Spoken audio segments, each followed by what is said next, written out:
جس لشکر کو میرے محبوب محمد نے حکم دیا ہے کہ وہ جھوٹا نبی جس نے دعویٰ کیا ہے مسیلمہ کذاب نے کہ میں بھی نبی ہوں، اس کو ختم کرنے کے لیے، قتل کرنے کے لیے جو لشکر جا رہا ہے وہ واپس رکے نہ، وہ یہاں پر نہ رہے، بلکہ وہ لشکر اسی طرح میرے محبوب محمد کا جیسے حکم تھا اسی طرح وہ جائے اور مسیلمہ کذاب کو جا کر واصل جہنم کر کے آئے۔ یہی وہ حضرت ابوبکر صدیق رضی اللہ تعالیٰ عنہ ہیں۔ جب کچھ نام نہاد لوگوں نے، جیسے آج ہم جو ہے اپنے آپ کو عاشق رسول بھی کہتے ہیں،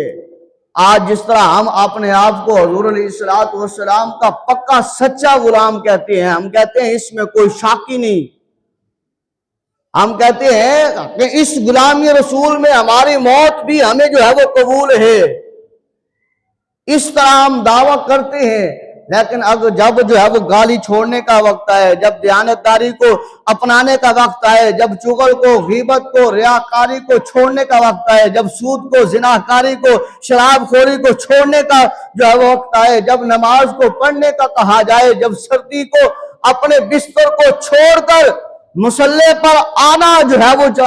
آنا چاہیے، اس وقت ہم جو ہے وہ حضور علیہ السلام کی محبت کو بھول جاتے ہیں۔ جب داڑھی کو حضور علیہ السلام کی سنت کے مطابق سجانے کا کہا جائے تو ہم چھوڑ دیتے ہیں۔ جب حضور علیہ السلام کی سنت کے مطابق، حکم کے مطابق زکوٰۃ کا کہا جائے، ہماری زکوٰۃ بنتی بھی ہو، ہم دینے کے لیے جو ہے وہ تیار نہیں ہوتے۔ جب قربانی ہمارے اوپر واجب ہوتی ہے ہم کرنے کے لیے تیار نہیں ہوتے۔ جب عشر دینا ہمارے اوپر لازم ہوتا ہے، جو بھی زمین سے فصل نکلے ہم اس کو دینے کے لیے تیار نہیں ہوتے۔ جب بیٹی کا حصہ شریعت نے، قرآن نے، نبی کے فرمان میں موجود ہے ہم دینے کے لیے تیار نہیں ہوتے۔ جب بیٹوں کی جو ہے وہ تقسیم کاری میں فرق پیدا کر دیتے ہیں، بیٹیوں کو دینے میں فرق پیدا کر دیتے ہیں، جب بیوی بچوں میں فرق پیدا کر دیتے ہیں، جب ہمسایوں کا، ان کا جو ہے وہ ہم حق جو ہے وہ ہڑپ کر دیتے ہیں، جب ہم یتیموں کا، مسکینوں کا، بیووں کا اور مظلوموں کا حق ہم کھانے کے لیے تل پڑتے ہیں، اس وقت ہم شریعت محمدی کو چھوڑ چکے ہوتے ہیں، اس وقت ہم اس نعرے سے منہ موڑ چکے ہوتے ہیں جو ہم کہتے ہیں کہ ہم سچے پکے ٹانا ٹان جو ہے وہ حضور علیہ السلام سے محبت کرنے والے عاشق رسول ہیں۔ فرمایا موت آتی ہے تو آئے، جان جاتی ہے تو جائے، پر اللہ اور اس کے رسول کے طریقے، اللہ اس کے رسول کی دی ہوئی شریعت سے منہ نہ موڑا جائے۔ یہ ہیں حضرت ابوبکر صدیق جن کی ہم جو ہے وہ آج شان بیان کرنے کے لیے وقت نکال کے بیٹھے ہیں، جمعہ پڑھنے کے لیے آئے ہیں اور ہمیں سننا پڑ رہا ہے۔ ہم سوچتے ہیں کہ یہ صدیق ہیں کون؟ یہ صدیق وہ ہیں جب حضور علیہ السلام کے جانے کے بعد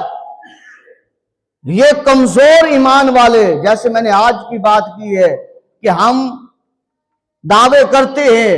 لیکن پنج گانا با جماعت نماز ادا کرنے کے لیے تیار نہیں ہوتے، دعوے کرتے ہیں، باقی یہ سارے جتنے مراحل ہمارے ہیں جو میں نے ابھی ذکر کیے ہیں ان سے بھی اور زیادہ بہت ہیں، لیکن ہم ان کو ترک کر دیتے ہیں، وہ پھر سچ بات نہیں رہتی جو ہونی چاہیے۔ حضرت ابوبکر صدیق کے دور میں جب کچھ لوگ زکوٰۃ کے منکر ہو گئے، زکوٰۃ ان کے اوپر بنتی تھی، کہتے ہم زکوٰۃ نہیں دیں گے، تو حضرت ابوبکر صدیق رضی اللہ تعالی عنہ نے فرمایا جو بندہ زکوٰۃ نہیں دے گا، جو میرے محبوب محمد کے ہوتے ہوئے زکوٰۃ دیتا تھا، اس کے اوپر زکوٰۃ بنتی تھی، جو آج جو ہے حضور کے جانے کے بعد بھی آج زکوٰۃ نہیں دے گا تو صدیق اس کے خلاف اعلان جہاد کر رہا ہے۔ حضرت ابوبکر صدیق نے زکوٰۃ نہ دینے والوں کے خلاف اعلان جہاد فرمایا ہے۔ یہ کیوں فرمایا؟ اس لیے کہ شریعت محمدی کے پاسبان بن کے رہے ہیں۔ یہ ابوبکر صدیق ہے، انہوں نے یہ نہیں کہا